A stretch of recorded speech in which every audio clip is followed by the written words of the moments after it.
నమస్తే. Welcome to our channel. నేను ప్రియాంక. మద్యం కుంభకోణానికి సంబంధించి ఏపీలో ముప్పిడి అవినాష్ రెడ్డి అంటే రాజు కసిరెడ్డి తోడలుడు ముప్పిడి అవినాష్ రెడ్డిని అరెస్ట్ చేయడం, విచారించడం ఇవన్నీ మనకు తెలిసిందే. అయితే విచారణలో కొన్ని ఆసక్తికరమైన అంశాలు బయటపడ్డాయి. అంటే అంతిమ లబ్ధిదారుడు కేవలం ఎవరో తెలియకపోయినా ఈ లబ్ధి పొందింది మాత్రం అప్పుడు అంటే 2019 నుండి 24 మధ్యలో ఏ ప్రభుత్వం అయితే ఉందో ఈ వైఎస్ఆర్‌సీపీ ప్రభుత్వ పెద్దలే ఈ డబ్బుల్ని తీసుకున్నారు. అంతిమ లబ్ధిదారులు వాళ్ళే అని చెప్పేసన్నారు. సో, ఇంకా ఏమేమి విషయాలు చెప్పారో, అసలు ఎలా ముప్పిడి అవినాష్ రెడ్డి కేసులో ఇరుక్కున్నాడు, అసలు ఈయన్ని విదేశాలకు పంపించింది ఎవరు అనే విషయాలు కూడా ఈ విచారణలో బయటపడినట్లు తెలుస్తుంది. అయితే దీని గురించి డిస్కస్ చేద్దాం. మనతో మాట్లాడడానికి ప్రముఖ పొలిటికల్ అనలిస్ట్ అంకమరావు గారు ఉన్నారు. ఆయనతో మాట్లాడదాం. నమస్కారం సార్. నమస్తే అమ్మా. సార్, ముప్పిడి అవినాష్ రెడ్డి ఏవైతే ఎంక్వైరీలో చెప్పిన మాటలు ఈరోజు అందరిని ఆశ్చర్యానికి గురి చేస్తున్నాయి.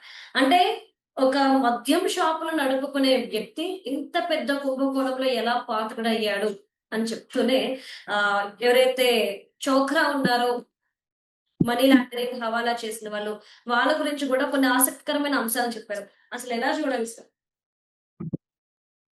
వీళ్ళందరూ కలిసి ముప్పిడి అవినాష్ రెడ్డి కావచ్చు, విజయసాయి రెడ్డి కావచ్చు, మిగిలిన వాళ్ళందరూ కలిసి అంతిమ లబ్ధిదారుడైనటువంటి జగన్మోహన్ రెడ్డికి ఏ సంబంధం లేదు, ఇది రాజ్ కేసిరెడ్డి మాత్రమే చేశాడు అనే విధంగా మొత్తం తీసుకొని రాజకేసిరెడ్డి మెడకు చుట్టుకునే విధంగా వీళ్ళు తయారు చేస్తున్నారనే విషయాన్ని మాత్రం మనం ఇక్కడ మర్చిపోవద్దు.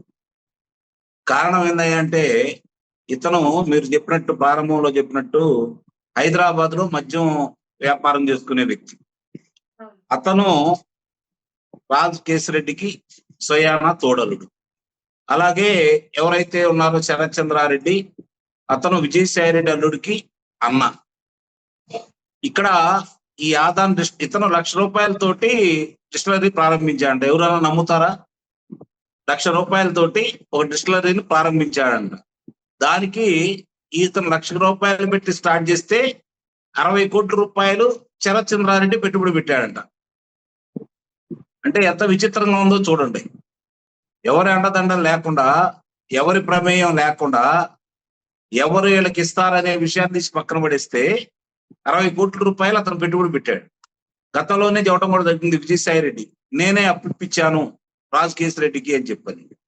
అంటే ఇక్కడ వీళ్ళందరూ కూడా చాలా స్పష్టంగా రాజు కేసిరెడ్డి దీంట్లో ప్రధాన సూత్రధారుడు, పాత్రధారుడు అని చెప్పని నిరూపించే క్రమంలో వీళ్ళు ముందుకెళ్తున్నారు. ఇక్కడ కూడా ఇతను ఏం చెప్తున్నాడు, ఇప్పుడు నాకు ఎలాంటి సంబంధం లేదు, వాళ్ళిద్దరికీ గొడవ అయింది. ఇది శరత్ చంద్రారెడ్డికి రాజకేసిరెడ్డికి గొడవ అయిన తర్వాత నేను తప్పుకున్నాను అని చెప్పని చాలా స్పష్టంగా చెబుతున్నాడు. అంటే ఆ తర్వాత వ్యవహారాలన్నీ రాజకేసిరెడ్డి చూశాడు, నాకు ఎలాంటి సంబంధం లేదు, నాకు దీంట్లో ప్రమేయం లేదు అన్నట్టు ఇతను చెప్పి, ఇతను కూడా రాజకేసిరెడ్డి దీనికి ప్రధాన సూత్రధారి అని చెప్పని చాలా విస్పష్టంగా చెబుతా ఉన్నాడు.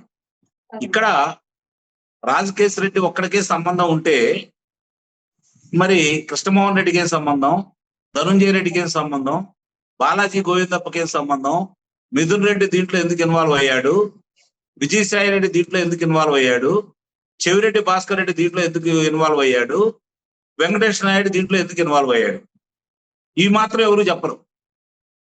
వీళ్ళందరూ కలిసి అంతిమ లబ్ధిదారుడైనటువంటి జగన్మోహన్ రెడ్డిని రక్షించే క్రమంలో భాగంగానే వీళ్ళు ఈ కార్యక్రమాలన్నీ నిర్వహిస్తున్నారు.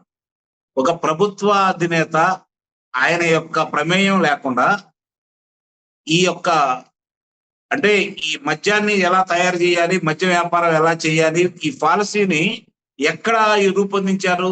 విజయసాయి రెడ్డి ఇంట్లో. విజయసాయి రెడ్డి ఇంట్లో చేయాల్సిన అవసరం ఏమొచ్చింది? ఆ శాఖ మంత్రి కావచ్చు, ఆయన ఫేషిలో కావచ్చు నారాయణ స్వామి, లేదంటే ఆ శాఖ ముఖ్య కార్యదర్శి వారి యొక్క ఫేషిలో కావచ్చు, దీని గురించి మాట్లాడాలి. ఆ తర్వాత మంత్రివర్గం చర్చించాలి. ఆ తర్వాత శాసనసభలు ప్రవేశపెట్టి ఇదిగో ఈ పాలసీని మేము మారుస్తున్నామని చెప్పని శాసనసభ ద్వారా ఆమోదం పొంది ముందుకు తీసుకుని వెళ్ళాలి. మనం చెప్పిన ఏమన్నా చేశారా? ఇటు ఎక్కడా చేయలే. విజయసాయి రెడ్డి ఇంట్లో 2 సార్లు మాట్లాడుకున్నారు. ఒకసారి విజయవాడలో, ఒకసారి హైదరాబాద్ లో ఒక పాలసీని రూపొందించారు. ఆ పాలసీని రూపొందించే క్రమంలో కనీసం ఆ శాఖ మంత్రి గారికి లేరు. ఆ శాఖ మంత్రి గారు ఏమన్నారు, నాకేం తెలుసు, ఎక్కడ సంతకం పెట్టమంటే అక్కడ పెట్టాను, నీకేం కాదన్నారు అని చెప్తున్నాడు ఆయన. అంటే ఇక్కడ ఏ స్థాయి వ్యక్తులు ఆ శాఖ మంత్రి గారు ఒప్పుకున్నారు అంటే, ఆ మంత్రి గారి పైన ఉన్నది ఎవరు? ఉప ముఖ్యమంత్రి పైన ఉన్నది ఎవరు? ముఖ్యమంత్రే కదా. ముఖ్యమంత్రి కదా చెప్పగలిగేది ఆయనకి. ఇవన్నీ కూడా ఇన్ని జరిగిన తర్వాత, ఇన్ని కుంభకోణాలు బయటకు వచ్చిన తర్వాత, ఇంత డబ్బులు 3,500 కోట్ల రూపాయలు చేతులు మారాయని చెప్పని ఈ సిట్టు వాళ్ళు నిరూపించిన తర్వాత, ఒక్కొక్క అంశాలన్నీ బయటకు వస్తున్న తర్వాత, ముంబై వ్యాపారస్తులు బంగారం ఏ విధంగా వీళ్ళకి బదిలీ చేసింది, వివరాలతో కూడి అన్ని కూడా ఈ సిట్టు బయటపెట్టిన తరువాత కూడా వీళ్ళు ఇంకా ఈ విధమైనటువంటి అబద్ధాలు ఆడటం మొదలు పెట్టారు అంటే, వీళ్ళ తెగింపుకి ముందుగా మెచ్చుకోవాలి. అంటే అందరూ కూడా ట్రైనింగ్ తీసుకొని వచ్చారు ఇక్కడ. అంతిమంగా కేసిరెడ్డికి మాత్రమే దీంట్లో సంబంధం ఉంది, మిగిలిన వాళ్ళకి ఎవ్వరికి సంబంధం లేదు, ఇతనే చేశాడు మొత్తం అని చెప్పడానికి వీళ్ళందరూ చక్కగా ముందుకెళ్తున్నారని అయితే నాకు అనిపిస్తా ఉంది. అంటే జగన్మోహన్ రెడ్డిని తప్పించేందుకు ప్రతి ఒక్కరు కూడా కృషి చేస్తున్నారు అనుకోవచ్చా? నిస్సందేహంగా. అంటే ఇంత నిస్సందేహంగా ఇప్పటి వరకు ఉన్న వ్యక్తికి అంతిమ లబ్ధిదారుడు ఎవరో తెలియకుండా ఉంది అంటే అది ఎలా సాధ్యం? ఇప్పుడు ప్రభుత్వం అధినేత అంటే ఇందాక నేను చెప్పినట్టు ఉప ముఖ్యమంత్రి పైన ఉన్నది ఆయనే కదా. అవును. మరి ఇంతవరకు వీళ్ళు విజయసాయి రెడ్డి అరెస్ట్ చేయలేదు. ఎందుకు అరెస్ట్ చేయలేదు? అతని ఇంట్లో కదా దీన్ని మొదలు పెట్టించింది, అతని ఇంట్లో కదా దీన్ని మాట్లాడుకుంది, వాళ్లే కదా దీన్ని ఈ పాలసీని రూపొందించింది. మరి ఇంతవరకు అతను సాక్షిగానే ఎందుకు పిలుస్తున్నారు, ముత్తాయిగా ఎందుకు పిలవట్లేదు? దీన్ని బట్టి అర్థమైపోతా ఉంది కదా. ఇక్కడ చాలా శక్తులు పనిచేస్తా ఉన్నాయి. అతీతమైన వాళ్ళందరూ కూడా దీంట్లో ఇన్వాల్వ్ అయి ఉన్నారు. వాళ్ళందరూ కూడా జగన్మోహన్ రెడ్డిని రక్షించే క్రమంలోనే ముందుకెళ్తానే ఉన్నారు. ఇంత జరిగిన తర్వాత కూడా ఈ రోజు వరకు కూడా మరి విజయసాయి రెడ్డిని కూర్చోబెట్టి అతని యొక్క అంటే అతను కూడా అరెస్ట్ చేసేసి విషయాలు రాబట్టే క్రమంలో మరి ఎందుకు వీళ్ళు మేనమేషాలు లెక్క పెడుతున్నారో మనకైతే అర్థం కావట్లేదు. ఒకటి మాత్రం నిజం, ఎట్టి పరిస్థితుల్లో కూడా ఇది ఆనాటి రాష్ట్ర ముఖ్యమంత్రిగా పనిచేసినటువంటి జగన్మోహన్ రెడ్డి తెలియకుండా ఇంత పెద్ద ఇన్ని వేల కోట్ల రూపాయల కుంభకోణం జరిగింది అంటే నమ్మటానికి ప్రజలైతే సిద్ధంగా లేరు. మరి వీళ్ళందరూ కలిసి జనాన్ని పిచ్చి వాళ్ళని చేయాలనుకుంటున్నారో, సిట్టు వాళ్ళని పిచ్చి వాళ్ళని చేయాలనుకుంటున్నారో వాళ్ళ విఘ్నతకే వదిలేద్దాం. మరి ప్రభుత్వ పెద్దలు ఏం చేస్తారో మనం చూద్దాం.